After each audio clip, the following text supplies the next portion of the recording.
Donc écoutez, j'espère que vous avez tous passé de bonnes vacances. Et je déclare la 5e séance de l'année 2024 ouverte. Je vous propose de nommer donc comme secrétaire de séance Xavier Marco. Est-ce que tout le monde est d'accord? Pas d'opposition manifeste, c'est parfait. Et donc je vais procéder à l'appel. Alors, Monsieur Patrice Dupont, Monsieur Xavier Marco, Monsieur Claude Bourgeois, Jonathan Argenson, Denis Sabon, je suis présent, Marie-Thérèse Galmard, Joël Eckmayer, Muriel Boudier, Marcel Arsac qui donne pouvoir à Denis Sabon, Catherine Gaspa, présente, Armand Béglin, Michel Bouillet qui donne pouvoir à Jean-Michel Boudier, Christiane Lagier, Christiane Jouffre, Patrick Page qui donne pouvoir à Joël Chalandon à partir de 10h. Merci. Chantal Grabner, Frédéric Vidal, Fabienne Alouis qui donne pouvoir à Patrick Savignan, Marie-France Leroux qui donne pouvoir à Frédéric Vidal, Christian Gastou. Ok, bon. Vous avez un pouvoir éventuellement si besoin, ou les premiers votes on les comptabilisera pas? Ok, bon ça marche. Ok. Carole Normani, Monsieur Ronan Proto qui a donné pouvoir à Carole Normani, Monsieur Bernard Vaton, Jean-Pierre Pazero, Jean-Michel Boudier, Joël Chalandon, Cédric Archier qui donne pouvoir à Jean-Dominique Artaud, Pierre Marquesto, pareil, il ne devrait pas tarder, Valérie Andrès, Aline Landrin qui a donné pouvoir à Catherine Gaspa, Nicolas Arnoux qui a donné pouvoir à Marie-Thérèse Galmard et Céline Benex qui a donné pouvoir à Valérie Andrès. Le quorum étant atteint, l'ordre du jour peut être examiné. Vous avez été... Ah ben voilà, parfait. Comme ça, vous ne manquerez pas les votes, je suis rassuré. Donc, chers collègues, vous avez été destinataire du procès-verbal sommaire de la séance du 18 juin 2024. Avez-vous des remarques? Pas de remarques? Oui, je vous en prie. J'ai plusieurs questions. Si ça ne vous dérange pas, je voulais pas les unes après les autres pour que ce soit plus simple pour vous peut-être. Donc dans les décisions, la 454, je voulais connaître le détail, là, comme a priori on en est au deuxième avenant, sur l'évolution en termes de travaux et en termes des montants financiers sur ces travaux modifiés. Donc je voulais savoir faire un petit point. On vous fait un résumé par écrit. C'est sur lesquels de travaux? 454, pardon. 454 pour... donc c'est l'Hôtel Dieu. C'est l'Hôtel Dieu, ok. Vous les avez? Vous voulez un état de toute façon, je suppose, des plus-values et des moins-values? Voilà, un état du budget et puis un état des travaux modifiés. Ok. Bon, mais voilà, si vous pouviez réellement me les envoyer, parce qu'à chaque fois que je pose une question, vous me dites on vous répond par écrit et je n'ai pas de réponse écrite. Bah, donc, vous voyez avec le marché public et le BE. Ouais. Ok, on vous oui, le fait passer. C'est pour de vrai. Oui, bien sûr. Oui. Bien sûr. Non, pas bien sûr, puisque d'habitude, je ne reçois jamais d'écrit de votre part. Donc... Je me disais, commencez bien, et puis vérité. Finalement, on va partir sur les chapeaux de roue.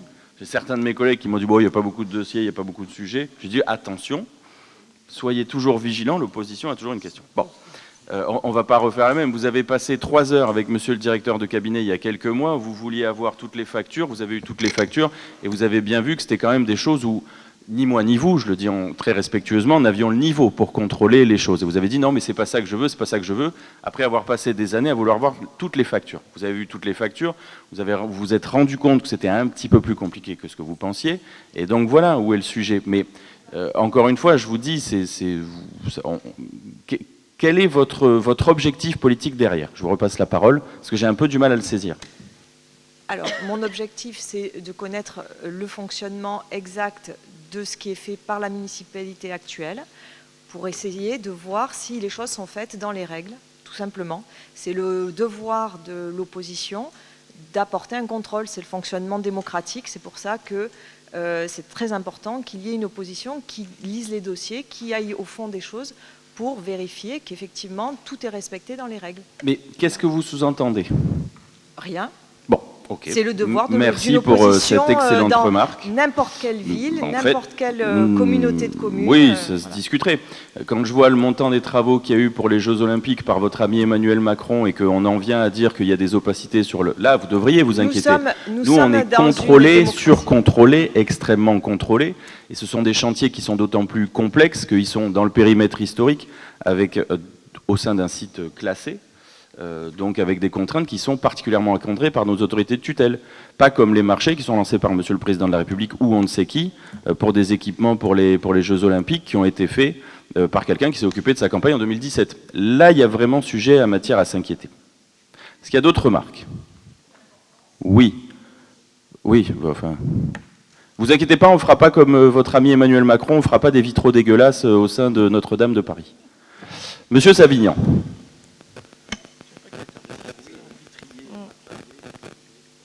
Allumez votre micro, sinon vous ne passerez pas à la postérité. Oui, bonjour à tout le monde, et j'espère que tout le monde a passé un bon été aussi. Voilà, donc nous voulions intervenir sur la décision numéro 519 relative à la convention d'accueil d'un collaborateur bénévole. Donc le retrait de cette décision numéro 519 appelle de notre part les remarques suivantes. Depuis que vous avez succédé à votre père le 30 novembre 2021, nous avons cessé de dénoncer sa présence quasi permanente alors que Jacques Bompard, condamné à 5 ans d'inéligibilité, a été obligé de mettre fin à son mandat de maire il y a 3 ans. Chaque fois, vous nous répondez « Mon père m'accompagne chroniquement dans la gestion de la ville ». Effectivement, comme tous les Orangeois, nous avons constaté l'immixtion régulière de l'ancien maire dans la gestion des affaires municipales, que ce soit dans le bureau qui lui est dédié en mairie, où il vient vérifier tous les matins si tout va bien, ou que ce soit lors des cérémonies officielles ou encore à la tribune des assemblées générales des associations. En novembre 2023, lorsque vous avez créé un poste de collaborateur occasionnel bénévole, lorsque nous avons interrogé, vous avez laissé entendre que cela permettrait de donner un statut aux personnes qui se portaient volontaires pour couvrir des livres à la médiathèque. Or, les décisions communiquées au conseil municipal du 22 mars 2024, après avoir interrogé les services, nous avions constaté que vous aviez adopté une convention le 24 février 2024 pour nommer comme collaborateur votre père. Je vous avais accusé de vous moquer de la justice républicaine qui, après avoir fait sortir votre père par la fenêtre de la mairie, vos petits arrangements familiaux, c'était totalement scandaleux. Aujourd'hui, le préfet vous enjoint de retirer cette décision sous peine de la déférer au tribunal administratif. Nous nous félicitons que cette mascarade prenne fin, puisque Jacques Bompard aurait quitté son bureau en mairie, certainement plus par anticipation de la décision à venir du tribunal administratif que par respect des lois de la République. Mais comme vous prenez un malin plaisir à tourner en dérision la justice, nous restons vigilants. Rentrera-t-il par le soupirail? Rien n'est moins sûr. Je profite aussi d'avoir la parole, c'est sur un autre sujet, mais c'est simplement pour regretter qu'à l'ordre du jour de ce conseil municipal, il n'y a pas de dossier sur la rentrée scolaire, c'est-à-dire qu'on aurait bien aimé avoir un point sur les effectifs scolaires, les suppressions de classes ou pas qui ont été confirmées, un point sur la nouvelle école, sur le déplacement de l'école Mistral, et aussi peut-être un éclairage sur la fiche bonne rentrée de 20 millions d'euros, parce qu'on s'interroge un peu sur les 20 millions d'euros. Voilà, c'est tout ce que j'avais à dire. Merci. Merci. Alors, je trouve toujours ça assez passionnant, vos points de vue, Monsieur Savignan. Déjà, il y a plusieurs choses. La première, vous me permettrez de faire du droit comparé. Je vous l'ai déjà dit ici, mais je vais vous le redire. Ce qui avait été reproché à Jacques Bompard, c'est pas d'enrichissement personnel, c'est certainement pas avoir mal géré. Sinon, vous l'auriez battu aux élections, vous ou Madame Alouis. Or, force est de constater que vous avez pris des déculottés successifs pendant 30 ans. Donc, c'est que, au nom du peuple français, Jacques Bompard a été, par le peuple français même directement, Jacques Bompard a été élu brillamment et même réélu, ce que personne au sein de cette salle n'est arrivé à faire. Je parle de l'opposition. Donc du coup, déjà, ça devrait vous amener un peu plus de modestie. Ça, c'est le premier point. Les faits qui sont reprochés sont des faits de forme, je vais vous le redire. On reproche à Jacques Bompard, ce pourquoi il a été condamné, d'avoir participé à un vote auquel même la presse, et pour ne pas la citer, la Provence avait dit qu'il n'avait pas participé, mais ayant signé le compte-rendu qui disait qu'il avait participé au vote, la prise illégale d'intérêt avait été caractérisée par le tribunal. Bon. Et l'élément intentionnel, tel qu'il est arrêté par la Cour d'appel de Nîmes, c'était de dire « étant maire, il ne pouvait ignorer ». Donc ce n'est pas une caractérisation de l'élément intentionnel, c'est une présomption de culpabilité. Là où le doute aurait dû bénéficier à l'accusé, en tout cas c'est ce que j'avais appris quand j'étais jeune. Bon. Il n'empêche, c'est force autorité de la chose jugée, parfois même, disait François Mitterrand, je crois la force injuste de la loi, mais peu importe, il a effectivement été condamné pour des raisons de forme. Pas, comme on peut le voir chez les communistes, chez les socialistes et bientôt même au Rassemblement national, pour des histoires de détournement de fonds publics. Bon, ça c'est quand même le premier point. J'attire votre attention aussi sur le fait que, en première instance, le tribunal n'avait pas jugé utile de lui mettre de l'inéligibilité, puisque j'avais participé à la cour d'appel, à l'audience en cour d'appel. Monsieur l'avocat général avait lui-même dit qu'il ne fallait pas, et c'était ses termes propres, hein, pas de peine infamante envers Jacques Bompard, du fait que sa formation de chirurgien dentiste faisait qu'il n'était pas forcément un expert, même si effectivement l'avocat général avait dit qu'il fallait peut-être de l'inéligibilité, comme on peut le voir maintenant aujourd'hui avec sursis. Bon, moyennant quoi on est passé, je vais dire, du minimum du quantum de la peine au maximum, et encore une fois je le redis, pour des faits qui ne relèvent pas de l'enrichissement personnel. En novembre, cela fera 3 ans que Jacques Bompard a été déclaré inéligible, donc sa peine d'inéligibilité aura été plus longue que celle de son homologue de Carpentras, Francis Adolphe, qui a été condamné pour des faits de violence conjugale. Bon, je mets ça au libre propos et à libre interprétation de chacun. J'ajouterai un exemple, somme toute, assez éclairant, qui est celui de notre garde des Sceaux démissionnaire, je crois que c'est comme ça qu'on dit maintenant, qui est ténor du barreau, acquittator, c'est ainsi qu'on le surnomme hein, dans le milieu juridique, et qui, tout garde des Sceaux qu'il était, et tout ténor du barreau et tout expert du droit qu'il était, ce qui n'est pas le cas de Jacques Bompard, qui est chirurgien dentiste de formation, la Cour de justice de la République, qui est tout ce que peut regrouper la fine fleur de notre droit français.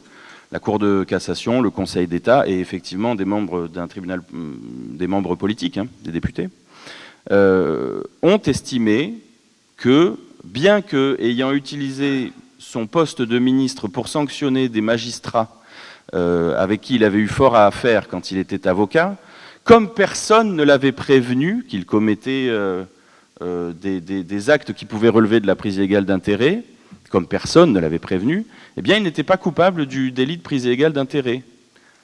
Alors qu'on parle d'un avocat qui a sans doute dû avoir maille à partir avec ce type de délit. Bon. Donc, je le mets à votre libre interprétation, tous ces genres de choses. Bon. Je pourrais citer encore des exemples, hein, beaucoup plus récents. Je crois que c'est Jean-Christophe Cambadélis, votre ami socialiste, qui vient d'être condamné à 5 ans d'inéligibilité et une amende de, je crois, 40 000 euros pour avoir utilisé ses frais de mandat de député de l'ordre de 160 000 euros, qui ont été caractérisés comme ne devant pas faire partie de ses dépenses dans le cadre de son député, et qui a été condamné à 40 000 euros d'amende. Comprenne qui peut. Je laisse encore une fois tout ceci à la libre interprétation des gens. Mais ce qu'on voit, puis j'ai même vu Madame Laureau gloser sur la sanction pénale de Jacques Bompard, mais une fois qu'elle avait bien récupéré tout ce qu'il avait pu, ou tout ce qu'elle avait bien voulu lui récupérer, à savoir son mandat de député, alors que si moralement elle avait trouvé que c'était scandaleux, il aurait fallu qu'elle démissionne. Séance tenante, dès que Jacques Bompard avait eu sa première mise en examen, je crois que c'était en 2011, voire même sa première perquisition en 2009 ou en 2010, j'ai oublié la date. Non. Donc vous voyez, ma grand-mère avait coutume de dire qu'on était toujours sali que par des gens qui n'étaient pas bien propres. Bon, je laisse ça aussi les interprétations de ce que pouvait dire ma grand-mère quand j'étais bébé. Mais j'en reviens à une chose, je vais quand même vous donner une petite anecdote. Puisqu'on aime bien la transparence, et puis parce que de toute façon, je sais bien que tout m'est épluché. Je pense que vous connaissez Jacques Bompard. Vous avez beau, et c'est ça que je regrette un peu chez vous, Monsieur Savignan, et même chez certains des membres de l'opposition, c'est votre hypocrisie. C'est-à-dire que quand vous croisez Monsieur Jacques Bompard dans la rue, quand on se croise, Monsieur Savignan, vous êtes d'une gentillesse, d'une bienveillance et d'une civilité envers Jacques Bompard qui est tout à votre honneur. Mais sauf qu'il est vrai qu'il n'y a pas la presse dans ces conditions-là. Donc, un peu comme la mode l'exige, vous faites un peu le spectacle. Et ça fait plusieurs fois que je vous le reproche, que je reproche votre hypocrisie. Mais je pourrais faire un examen d'hypocrisie à grand nombre de membres de l'opposition autour de cette table. Bon.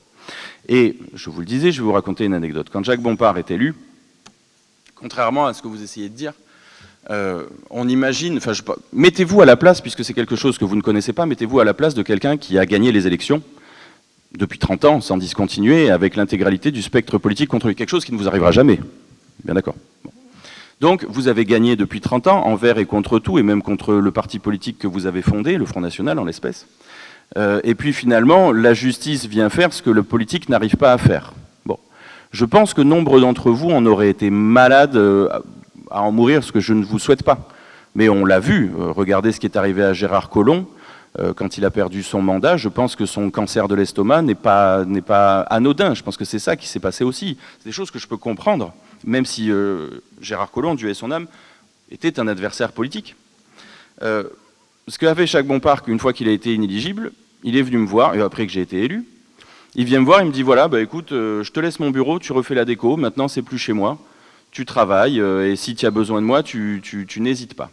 Bon. Je ne pense pas qu'aucun d'entre vous, si vous aviez été maire pendant 30 ans, l'aurait fait, très sincèrement. Et donc, effectivement, je trouve que cette attitude ô combien morale nécessitait un petit peu, aurait bénéficié un peu de respect de votre part. Bon. Mais moi, je vais vous parler très franchement, ça m'arrange. Le plus vous lui vomissez dessus, du RN jusqu'aux communistes, le plus vous galvanisez les gens, parce que les gens aiment Jacques Bompard. Ça peut vous déplaire, ça peut vous défriser, ça peut vous rendre chauve, ça peut vous rendre malade, ça peut vous rendre jaloux, ça peut vous rendre méchant même.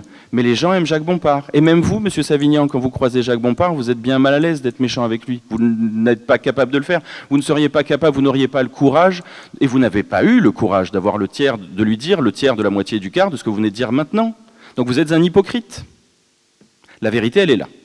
Quant à l'immixtion que vous me sous-entendez, je crois que depuis 3 ans, vous avez pu, même si vous n'êtes pas d'accord avec ce que je fais, je pense que vous pouvez me reprocher beaucoup de choses, mais certainement pas ni de ne pas travailler, ni de ne pas connaître les dossiers, ni de ne pas être sur le terrain, ni de ne pas être au fait de ce qui se passe. Bon, avec ou sans Jacques Bompard. En revanche, ce qui est vrai, et je l'ai déjà dit dans la presse, c'est que je m'appuie sur ceux qui ont de l'expérience. Et, Dieu ait son âme, quand Robert Pigny était encore de ce monde, je n'hésitais pas à lui demander des conseils. Tout Robert Pigny qu'il était, tout RPR qu'il avait pu être, ça avait été mon prof de faculté, je pense qu'il avait fait des choses qui étaient bien sur Orange, il était apprécié, et donc je pense qu'il est utile, et républicain diriez-vous même, qu'on ait de la considération envers nos prédécesseurs. Après, les condamnations pénales, je vous dis, il y a des choses qui parfois peuvent poser la question. Un chirurgien dentiste à qui on sait très bien qu'il n'a pas participé à un vote, on arrive à lui dire qu'il n'a pas respecté le droit et on lui met le maximum du quantum de la peine. Un ténor du droit qui est garde des Sceaux, ni plus ni moins, on lui explique que si on ne l'avertit pas, on ne peut pas lui en vouloir. Bon. Tous ceux qui glosent sur cette condamnation, vous savez, vous ferez du bruit avec la bouche, le monde médiatico-politique vous soutiendra, mais comme c'est le cas depuis 30 ans, les gens vous rejetteront. J'en ai fini. Oui, Madame Galmard, je vous en prie. Non, pas pour le moment. Madame Galmard, vous souhaiterez la parole.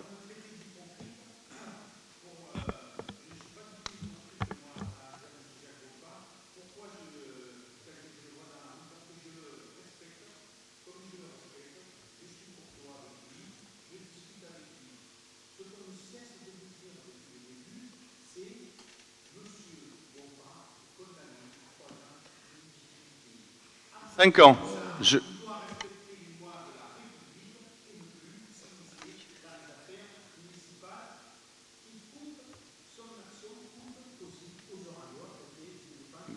Non. Monsieur Savignan, je ne vous traite pas d'hypocrite. Monsieur Savignan, je ne vous traite pas d'hypocrite, je vous constate hypocrite, tout simplement. Encore une fois, allez, permettez-moi d'aller encore un peu plus loin, pardon, excusez-moi Madame Galmard. j'ai vu une diligence de l'État, je le dis, assez incroyable contre Jacques Bompard. C'est-à-dire on est allé s'inquiéter d'une convention où il n'y a aucune rémunération. Enfin, je veux dire, là, cette fois-ci, exceptionnellement, je ne suis pas venu avec mon véhicule privé, mais je n'ai que véhicule privé. Vous avez vu que je n'ai pas de note de frais, à l'inverse de certains de vos collègues, de votre coloration politique. Je ne crois pas que les Bompard soient connus pour s'être gavés de ce que font certains de mes collègues, que ce soit en déplacement au Salon des maires de France, que ce soit en avantage en nature, ou que ce soit... Ce n'est pas le cas. Depuis des dizaines et des dizaines d'années. Donc, je ne vous attaque pas comme hypocrite. Je vous constate hypocrite. Donc, je le disais. La préfecture a mis une énorme détermination à répondre. Bon. Comme elle a mis une très grande rapidité à réagir à la démission de Madame Allouy quant à l'intercommunalité. Madame Allouy est arrivée à avoir le contrôle de légalité de la préfecture dans la journée. Bon. Je vais vous faire un parallèle, vous me permettrez. Ma mère, qui a effectivement, il s'avère qu'elle a été maire de Bolène et qu'elle est restée dans l'opposition, même si elle a perdu, a saisi le contrôle de légalité depuis 4 ans sur des modifications du règlement, du règlement intérieur du conseil municipal. C'est-à-dire qu'on vote quelque chose en règlement du conseil municipal et ça n'est pas ce qui est retranscrit dans le compte-rendu et ce qui est transmis à la préfecture. Je vous laisse aller chercher quelle est l'incrimination qu'on porte pénalement sur ce type de choses. D'accord ? Sur des montants, sur des avenants de marché, là où on est à 120, 130%. Bon, ça n'est pas... depuis 4 ans, quand même, ma mère a été aux affaires est élue depuis 2001 à Bolène. Elle a été à la gestion des affaires de cette ville pendant 12 ans. Elle a été conseillère départementale. Bon, 4 ans que la préfecture ne lui répond pas. Ni oui, ni non, ni merde. Bon, à l'inverse... même le Rassemblement national arrive à avoir des réponses à ces questions en une semaine. On en est à un point où on est obligé de reprendre mot pour mot les formulations des questions envoyées par le Rassemblement national à la préfecture pour avoir une réponse. C'est vous dire qui est dans le système et qui ne l'est pas. Bon, c'est une parenthèse. Bon, 4 ans sans réponse, sans aucune réponse. Bon, vous, ça va très très vite et j'en suis ravi pour vous, c'est très bien. J'attire votre attention sur le fait qu'il y a bientôt 4 ou 5 ans, notre commune et notre interco a gagné, ni plus ni moins, a fait annuler l'arrêté du préfet de l'époque qui avait arrêté le passif et l'actif, enfin le départ de Sorgue et Bédaride de l'interco. D'accord ? Ça doit faire 4 ans. Depuis 4 ans, la préfecture est tenue de reprendre un arrêté répartissant le départ de Sorgue et Bédaride. 4 ans. Je n'ai jamais eu de proposition. Il a fallu qu'on aille en appel, on a gagné en appel, et il a fallu, il y a quelques semaines à peine, que, puisque je voyais une certaine détermination de la préfecture à gérer les affaires de la ville, que je mette en demeure la préfecture de la mettre de la forcer à prendre elle aussi ses responsabilités vis-à-vis de quelque chose qui est beaucoup plus grave. C'est ni plus ni moins que l'argent que Sorgue et Bédaride doivent à la commune d'Orange et à l'Interco. 4 ans, monsieur Savignan, 4 ans que j'attends le retour de la préfecture. Je ne l'ai pas. Je l'ai, séance tenante, pour une convention qui n'amène, à part des conseils qui ne coûtent rien, sur des choses où là j'aurais aimé avoir l'appui de l'opposition sur la défense des intérêts financiers et économiques de la ville, je n'ai aucune nouvelle de la préfecture. Bon, moi je veux bien, mais le système est ainsi fait. Donc, bon an mal an, on reste dans notre coin, on a l'habitude des doubles discours ou des doubles sévérités, mais la gestion de la ville, c'est ça, monsieur Savignan. Je ne sais pas si vous vouliez ajouter quelque chose, madame Galma. Je peux, si vous voulez. Allez-y. Moi, je ne comprends pas qu'on puisse parler d'un homme qui a consacré 30 ans de sa vie à embellir la ville, qui est arrivé, souvenez-vous comment était la ville il y a 40 ans.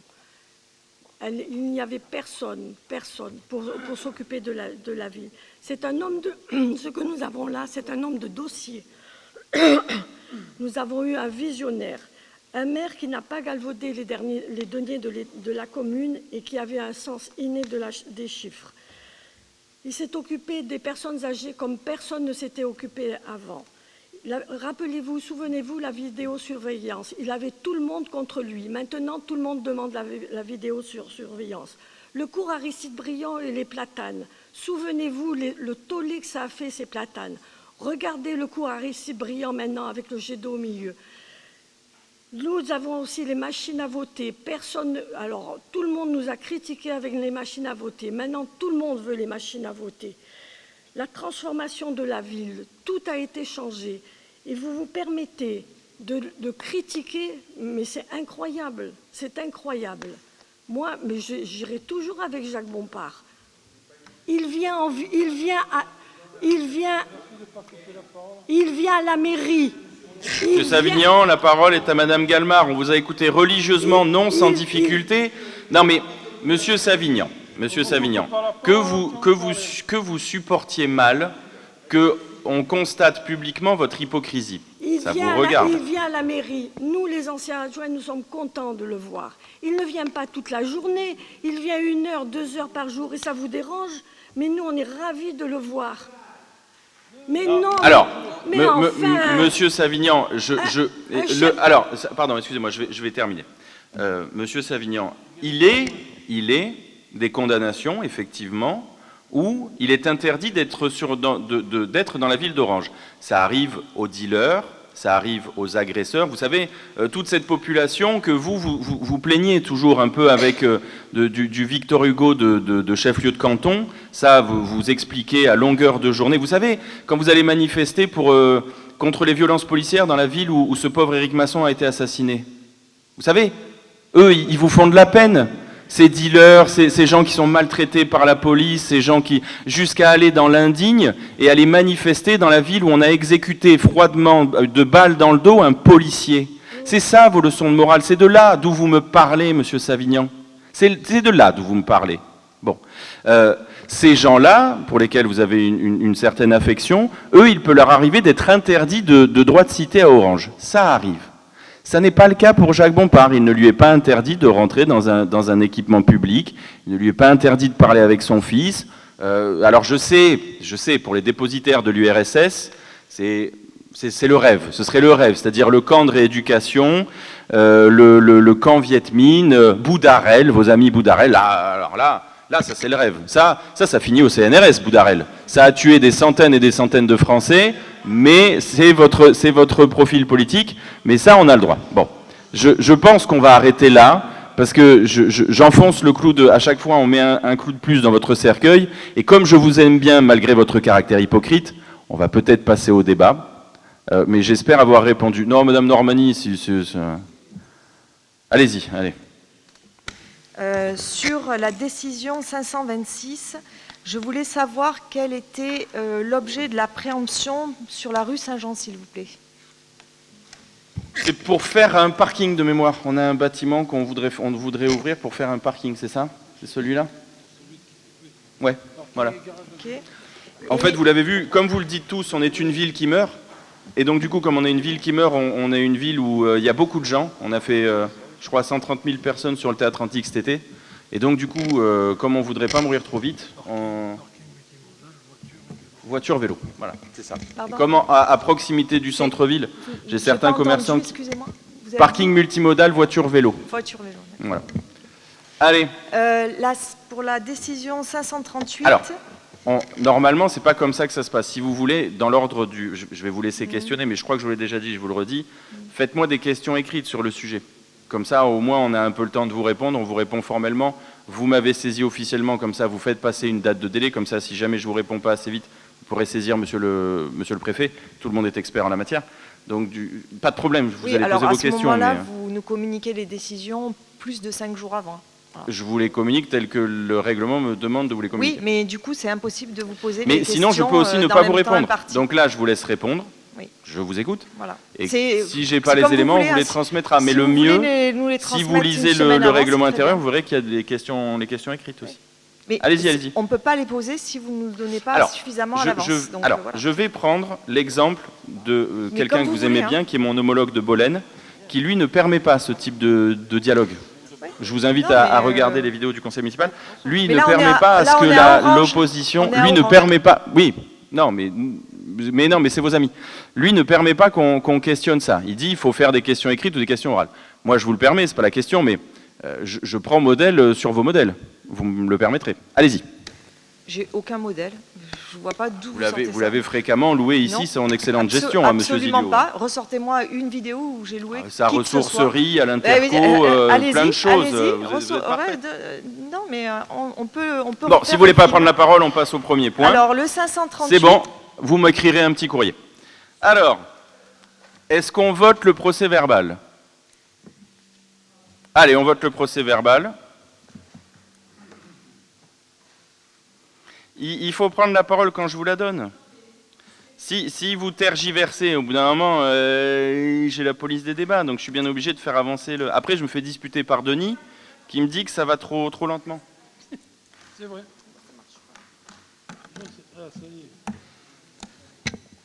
Vous m'enverrez un petit courrier. Je vous donnerai même l'autorisation, comme la dernière fois, de rester 4 heures avec monsieur le directeur de cabinet. Il était ravi. N'est-ce pas? Alors, monsieur Gastou, on n'a pas votre scrutin. Allez, on est bon. Alors, 35 votants, 33, hop là, eh ben, écoutez, c'est bon. Hein. Bah, majorité, je ne dis pas unanimité, parce que je crois qu'il y en a qui ont dû s'abstenir. Voilà, je vous fais cette grâce-là. Alors, dossier numéro 1, de mémoire, équilibrage de chapitre à chapitre. C'est bien cela. Est-ce qu'il y a des questions, chers collègues? Pas de questions, on passe au vote.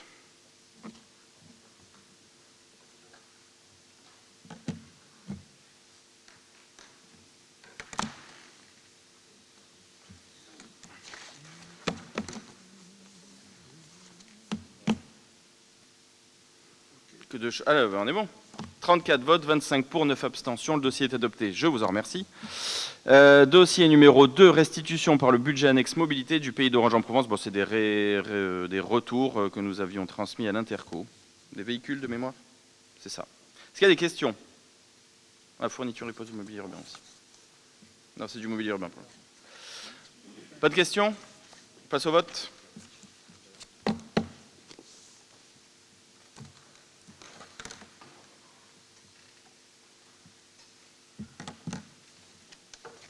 Pourquoi c'est déjà tout signé?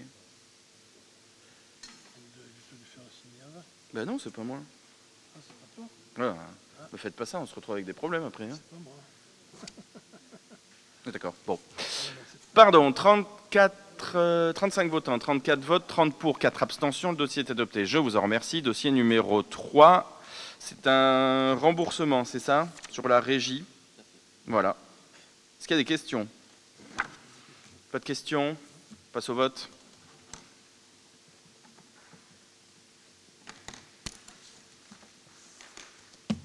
Bon, en fait, je vous ai frustré parce que vous vouliez parler de closer et pas des affaires de la ville. Finalement.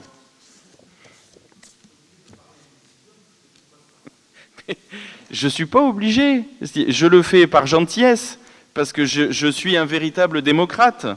Mais moi, ce que j'aime bien, c'est la confrontation du monde. C'est-à-dire que vous soyez communiste, c'est bien, qu'il y ait des libéraux, c'est bien, qu'il y ait des légitimistes, c'est bien, qu'il y ait des socialistes, c'est bien, mais j'aime bien avoir la vision du monde. Moi, c'est ça qui m'intéresse. C'est pas closer ou qu'est-ce que j'ai mangé avant-hier. Ça, normalement, vous devriez vous en foutre, parce que les gens s'en foutent. Alors, 35 votants, 34 votes, 33 pour, une abstention. Le dossier est... Monsieur Vaton, c'est une erreur ou Je m'en doutais un peu. Vous permettrez de... Ça me choquait. Quelqu'un de bon sens. Vous êtes peut-être le seul de bon sens dans cette opposition. Ça me paraissait bizarre. Donc, vous voudrez bien corriger le vote de Maître Vaton sur un arbre perché. C'est un peu drôle. Bon, pas grave. Alors, 35 votants, 34 votes, 34 pour. Je vous en remercie. Dossier suivant, numéro 4. C'est la même pour un spectacle de mémoire? C'est ça? Pareil, sur la régie culturelle. Alors, je crois que c'est celui-là, ça avait été débité sur la carte bleue, mais refusé. Enfin, un truc un peu pénible, quoi. Bon, enfin. Elle a... Oui. Voilà, c'est OK. Ah! Et non, je suis obligé de le passer en délibération. Non, je suis obligé de passer... non. Ben, Ah, critiquons ensemble le droit, monsieur Savignan. Pardon. Ok. Allez, on passe au vote. Et vous avez 3 délibérations, quasi. Non, 2. 2 pour ça. Allez. C'est bon. Et, qui c'est quelqu'un a le pouvoir de... Pierre a envoyé un pouvoir ou pas? Ah bon. Alors, unanimité, je vous en remercie. Dossier numéro 5, acquisition et location de matériel d'illumination de Noël et de décoration saisonnière. C'est le marché ad hoc. Donc vous l'avez vu. Alors attendez, je crois que les attributions sont à la fin. Donc lot 1, fourniture de décors lumineux, c'est Blachère. Lot 2, saisonnière et décors lumineux, c'est Blachère. Fourniture de consommables, c'est Leblanc. Et fourniture de décors saisonniers, c'est Blachère. Sachant qu'on a fait les pondérations, vous les avez vues aux critères habituels, dont les performances environnementales, pour faire plaisir à M. Vaton. Bonjour, monsieur Marquet. Est-ce qu'il y a des questions, chers collègues? Bonjour Pierre.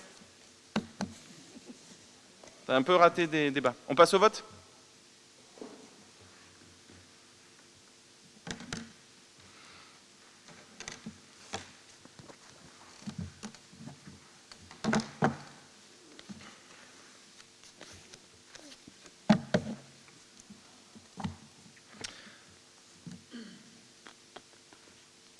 Alors, 35 votants, 35 votes, 28 pour cette abstention. Le dossier est adopté. Je vous en remercie. Dossier numéro 6, mise en vente de 13 véhicules sur le site de vente aux enchères en ligne Agorastore. Voilà, classique, pour un montant total de 47 700 € estimé. Est-ce qu'il y a des questions? Désormais classique. On passe au vote.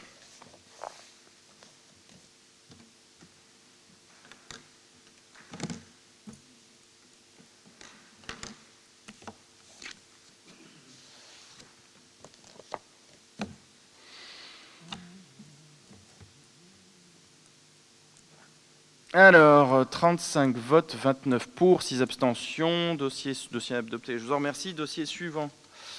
Vente de 2 véhicules de la police municipale. Bon, bah la même. C'est une reprise, c'est ça, avec Skoda? Échange 2 pour 1. Est-ce qu'il y a des questions? Non? On passe au vote.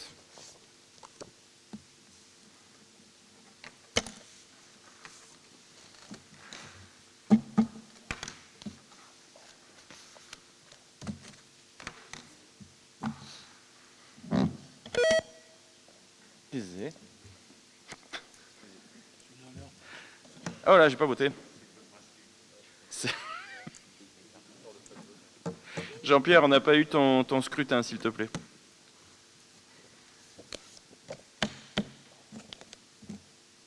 Alors, on est bon. 35 votants, 35 votes, 28 pour, 7 abstentions.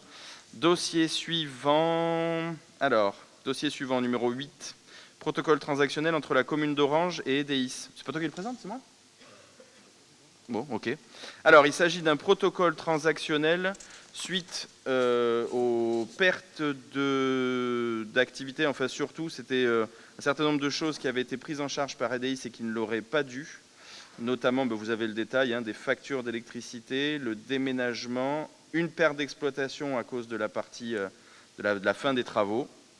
Grosso modo, voilà, pour un montant total de 137 311 € et 29 centimes. Est-ce qu'il y a des questions, chers collègues? Oui, Madame Normani. Oui, je voulais comprendre un peu mieux le contexte de ce dossier, savoir qui avait décidé d'engager ces travaux, dans quel but, et également quels étaient les justificatifs qui ont été fournis par EDIS pour justifier des montants, des factures d'électricité notamment, et du déménagement, parce que voilà, je trouvais que les montants étaient importants, et que comme c'est sur une période où il y a beaucoup d'activités liées à l'usage qu'ils en font, je ne voyais pas très bien comment on arrivait à distinguer tout ça. La facture d'électricité, c'est assez clair. Là, pour le coup, c'était parce qu'on a développé les sous-compteurs exprès, et qu'effectivement, il y avait une partie même des spectacles où c'était eux qui le prenaient en charge. Donc, c'est pas forcément dans le cadre de l'équilibre de l'économie du contrat, c'était pas forcément adéquat. Après les travaux, c'est la continuité des travaux depuis 7 ans. Donc à eux, ça leur a créé une perte d'exploitation qu'on a réduite d'ailleurs, parce qu'il y a quand même une prise en charge, une prise de risque qui doit être prise par le délégataire. Donc il y a une estimation qu'on a réduite aussi. Le montant des déménagements, ça on doit. De toute façon, ils ont dû nous envoyer les factures. Transmettez-les. Hein. Ça fait partie des dossiers communicables ou pas? Dans l'absolu, ouais. Bon, voilà. Comme ça, vous aurez tout le détail. On est entre nous, même si ça sortira pas du département. J'ai plutôt essayé de travailler à la baisse. Après, c'est vrai qu'il y a des contraintes ou des choses qu'il fallait mettre en place et que les travaux ont permis de dégager. Et du coup, c'était quelque chose qui était connu avant qu'ils prennent le contrat. Il y a des choses où, c'est pour ça que je vous ai dit qu'il y a une partie de la facture où on l'a fait réduite drastiquement, parce qu'il y avait des choses qui relèvent de la prise de risque du délégataire, clairement. Après, il y a des choses qui nous paraissaient anormales. Enfin, anormales dans leurs exigences, un peu excessives, et après des choses qui étaient assez cohérentes, c'est-à-dire que vous l'avez vu notamment, si vous voulez, les travaux de l'accueil. En fait, c'est ça le déménagement. C'est les travaux de l'accueil que vous avez connus sous Culture Espace. Il a fallu tout refaire, il a fallu qu'ils refassent tout à leurs frais, mais ça a eu des charges qu'on n'avait pas forcément prévues des deux parties, des deux côtés. Et du coup, c'est pour ça qu'on a l'accueil au musée, ce qui met un peu le musée en mode dégradé aussi, d'où un peu dans l'urgence aussi les algécos d'accueil, parce qu'on avait mis dans l'urgence à disposition des chalets, mais ce n'était pas forcément ça. Voilà, grosso modo, vous avez les grandes lignes, mais on peut vous envoyer le détail, c'est pas un problème. Je veux bien, s'il vous plaît. Pas de souci. Est-ce qu'il y a d'autres questions? Non, on passe au vote.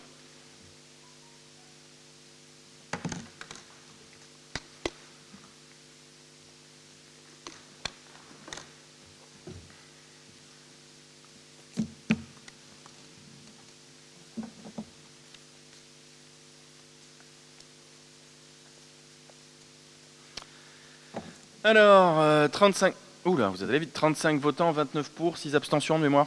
Oh là là, quel talent. Au bout d'un moment, c'est quasi mécanique. Dossier suivant.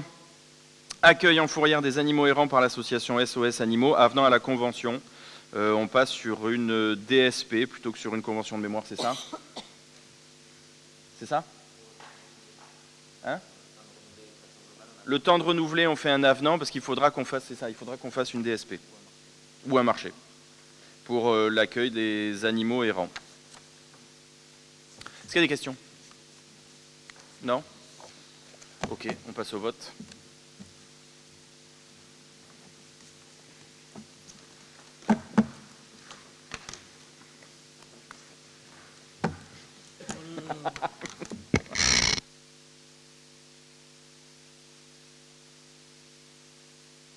Pas voté. Chantal Grabner, on n'a pas eu votre scrutin non plus.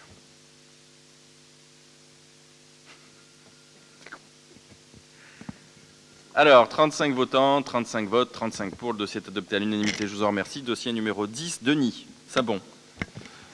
Oui, mesdames, messieurs les élus, alors cette délibération concerne l'arrêt du projet de révision numéro 1 du PLU concernant la minoterie Giral. On vous l'avait déjà présenté il y a quelques semaines. Après publication de l'article dans la presse et la phase de concertation ouverte pour la population, le projet est définitivement figé. Il sera ensuite mis à l'enquête publique à l'automne et passera une dernière fois en conseil municipal d'ici la fin de l'année ou début 2025. Pour mémoire, ce projet a pour objectif d'accompagner le développement mesuré de la minoterie Giral sur la route Rocamore. C'est une minoterie historique pour la ville d'Orange, dont la 3e génération poursuit l'aventure avec des farines locales et de qualité, notamment une farine issue des blés de Vaucluse. Dans le cadre de leur développement, la construction d'un bâtiment est nécessaire. Situé en zone agricole, le PLU dans sa forme actuelle ne permet pas d'autoriser de nouvelles constructions. Un secteur de taille et de capacité d'accueil limité stécale est donc nécessaire. Pour cela, il est demandé au conseil municipal de prescrire la révision allégée numéro 1 conformément au code de l'urbanisme. Je vous propose d'adopter cette délibération. Est-ce qu'il y a des questions? Oui, Madame Normani. Alors, c'était juste pour dire que nous sommes très favorables au soutien du développement de cette entreprise locale, donc nous voterons pour. Surtout que ça devient très compliqué maintenant pour les entreprises de s'agrandir. On demande aux entreprises d'embaucher, de croître, et puis de l'autre côté, voilà, c'est la France. Je vous remercie pour votre soutien, sincèrement, mais c'est vrai que c'est très compliqué. On était parti sur une renégociation du PLU. Le but étant les objectifs changent avec le temps. Le but étant pas forcément, comme ça a été la mode aussi en plus, les impulsions. Avant, c'était que les villes grandissent. Nous, on était plutôt partis dans la révision, dès 2020, la modification qui avait commencé à être amorcée, c'était plutôt pour passer de l'habitat en économique. Parce qu'on le dit aussi à l'Interco, on est un carrefour européen, on a beaucoup de demandes économiques et c'est très compliqué. Et malheureusement, on bloque un peu, on bloque beaucoup même. On a arrêté la révision du PLU, alors qu'il y aurait des besoins. Ce serait d'ouvrir, c'est des choses qu'on a déjà vues. Je pense que ce serait bien qu'on nous laisse ouvrir ce qu'il y a au nord du pôle d'échange multimodal. Stratégiquement, il y aurait un intérêt. Je pense qu'il y a un certain nombre de zones économiques ou d'activités qu'on aurait pu ouvrir, mais en l'état, je vous l'ai déjà dit, la dernière révision de 2019, on souhaitait imperméabiliser 1,5 km supplémentaire. On était prêt à descendre à 1 km carré et on nous demande de descendre à 45 hectares. Encore une fois, je le répète, on est plutôt vertueux à Orange en termes de consommation foncière parce qu'on fait 10 km de plus qu'Avignon et on a imperméabilisé grosso modo, et c'est sans compter les jardins, j'allais dire, que 25% de notre surface, là où Avignon qui fait 10 km de moins, dans son PLU, quand je l'ai vu dans sa révision, je crois qu'il y a eu un article de la presse qui disait que ne voulait pas aller à plus que 50%. Heureusement qu'ils sont de gauche et que je suis de droite. Donc voilà, ça fait un peu partie des choses où on est un peu dans l'expectative. On nous demande d'attendre la révision du SRADET, puis l'adhésion du SCOT, donc ça reporte, avant de réviser notre PLU, donc ça nous reporte tout ça un peu au calendrier grec, ou peut-être à la fin des temps même, qui sait. Mais c'est un petit peu embêtant parce que y a une vraie demande avec cette quadrature du cercle-là qui est le zéro artificialisation net, que je peux comprendre dans son esprit, mais le problème, et c'est un peu ce qu'on a expliqué à nos autorités de tutelle pour le coup, c'est on leur a dit, nous on veut bien ne pas consommer, mais comment on fait quand on a une base aérienne dont le nombre de personnel et l'activité va doubler? Parce un premier escadron, et on en est ravis, est arrivé là en septembre, un escadron de Rafale. Un deuxième est prévu d'arriver à Orange, il est budgété, pour une fois, là pour le coup, ça a l'air d'être plus que dans les tuyaux, mais impossible à empêcher, et tant mieux, un deuxième escadron qui devrait arriver à l'horizon 2028. Comment on fait pour... et je ne souhaite pas que tous les militaires qui arrivent de la base aérienne notamment soient tous sur Orange. Je pense qu'il faut que ça bénéficie à notre bassin de vie. Mais comment on fait pour accueillir 500 personnels dans les années qui viennent s'il faut consommer moins d'espace? Et je veux bien la ville sur la ville, mais la ville sur la ville, je pense que la surpopulation, c'est pas forcément bon, que ce soit en termes de santé ou même en termes de tranquillité. Et quand on connaît les contraintes urbanistiques qu'on a en centre-ville, compliqué. Voilà. Alors, et ma plus grande inquiétude, c'est que mécaniquement, le foncier étant rare, il va devenir cher, et je crains que les prix de l'immobilier, et je les trouve déjà très très chers pour Orange, ne le soient encore plus. Voilà. Bon, c'est tout. On passe au vote.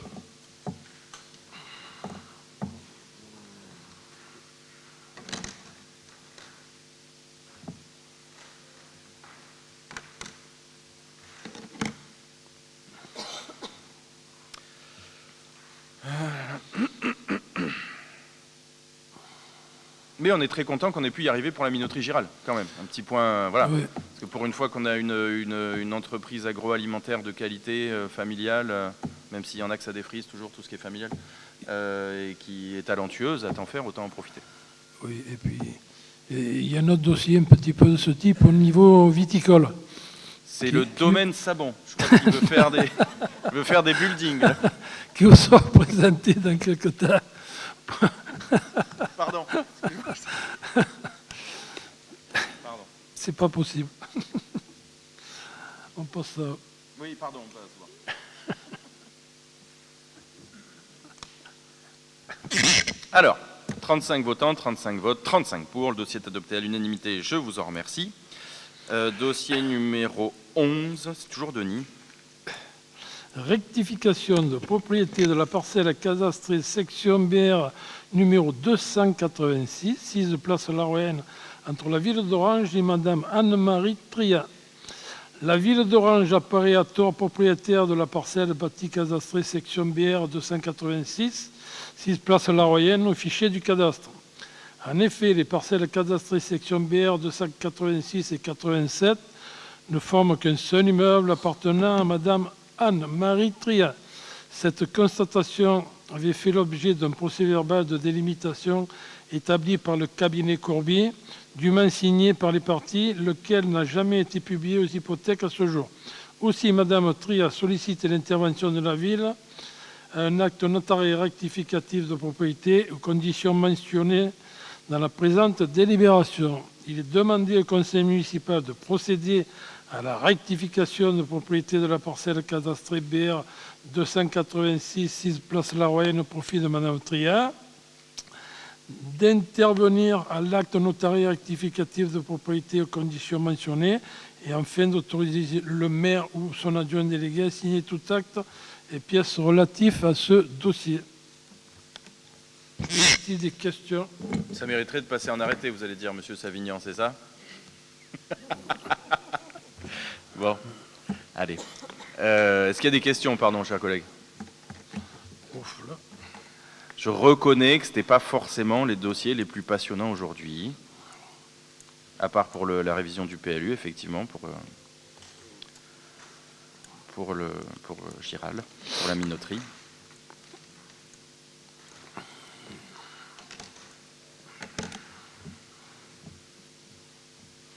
C'est qui? Ah, mais c'est vous, Madame Galmard, après.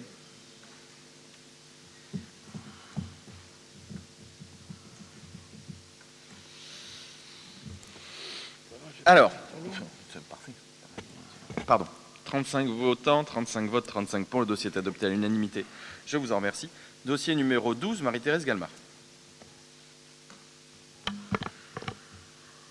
Approbation de la... Approbation de la restauration de 6 œuvres en métal et un tableau. Approbation du plan de financement. Dans le cadre de l'exposition temporaire de la collection Valentin Duchéla, devant se tenir de juin 2025 à septembre 2026, certaines œuvres présentant des altérations doivent être restaurées. En effet, des objets métalliques présentent de l'oxydation active et de la corrosion qui doivent impérativement être maîtrisés afin d'arrêter ou bien, à minima, ralentir la dégradation de ces œuvres. Le danger pour ces dernières est réel, puisque la corrosion et l'oxydation rongent le métal pour n'en laisser que de la poussière. Une mise en concurrence pour ce dossier a donc été effectuée, à l'issue de laquelle l'atelier de restauration agréé Acoros, domicilié 17 chemin de Séverin à Arles, a été choisi. Le montant, toute taxe comprise, de ces travaux s'élève à 5 532 €, toute taxe comprise. Pour ces opérations de restauration, la ville peut obtenir des subventions auprès de la DRAC PACA à hauteur de 2 766 €. Il est donc demandé au conseil municipal d'approuver le projet de restauration pour 6 objets en métal, d'approuver le plan de financement précité dans l'attente de l'avis de la commission scientifique régionale des collections des musées de France compétente en la matière de conservation-restauration, d'autoriser monsieur le maire ou l'adjoint délégué à solliciter l'avis de ladite commission pour la restauration de ces œuvres, de préciser qu'après l'approbation de ce projet de restauration et de son plan de financement, et en cas d'avis favorable de la commission, monsieur le maire prendra une décision conformément à la délibération du conseil municipal en date du 12 juin 2023 pour solliciter des subventions auprès de la DRAC PACA au niveau le plus élevé possible, d'autoriser monsieur le maire ou tout adjoint habilité à signer tout document relatif à ce dossier. Est-ce qu'il y a des questions, chers collègues? Non? Faites attention à notre patrimoine. Merci beaucoup, Madame Galmard. On passe au vote.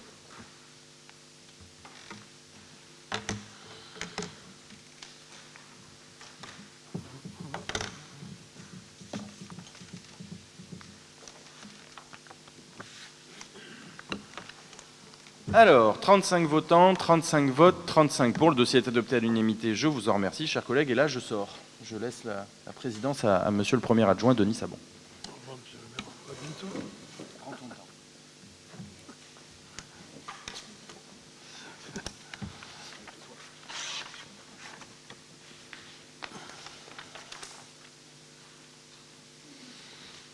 Dossier numéro 13, Madame Gaspard. Merci. Je vous en prie. Donc, il s'agit de l'attribution d'une subvention complémentaire à diverses associations. La commune d'Orange souhaite soutenir ces associations et épauler les sportifs qui mettent la ville à l'honneur, tels le Cercle d'escrime orangeois, dont le président est M. Bruno Albero, pour 1 100 €, le Mistral Triathlon Club, dont la présidente est Marie-Laure Delfour, pour un montant de 1 100 €, le Badminton Club orangeois, dont le président est M. Lionel Tacussel, pour une participation financière à l'achat de matériel pour contribuer au développement du club, à hauteur de 1 600 €. Il est donc demandé au conseil municipal de bien vouloir allouer la subvention exceptionnelle à 3 associations comme susmentionnées dans le tableau. Dire que ces associations ont satisfait aux conditions de déclaration prévues par la réglementation.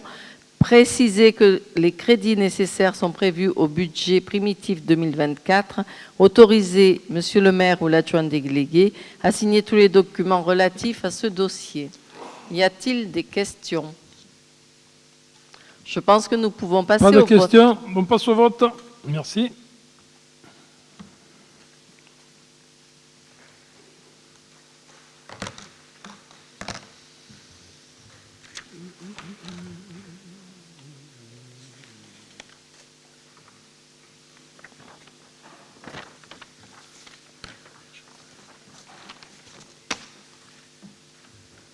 Madame Gardner. Et pour Madame Laurent, ça n'a pas été fait. Madame Grabner.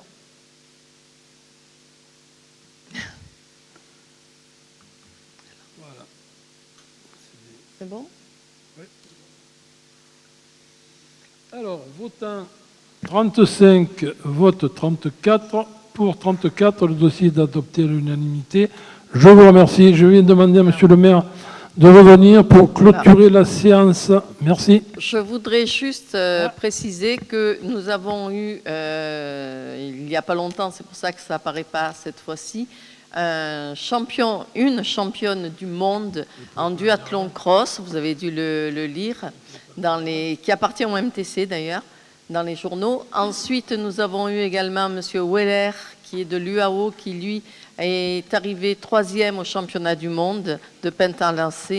Et je trouve que les sportifs sont de plus en plus méritants et portent très haut nos couleurs et nous ne sommes que satisfaits de leurs résultats. Je pensais que je le dirais avant, comme l'avait Pérennier.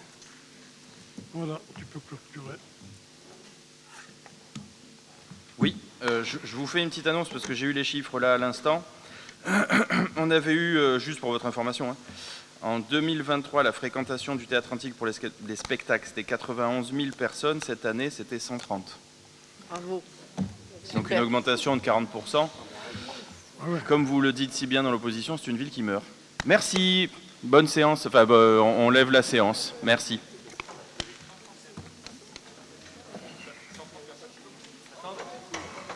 « 130 000 » 130 000 personnes.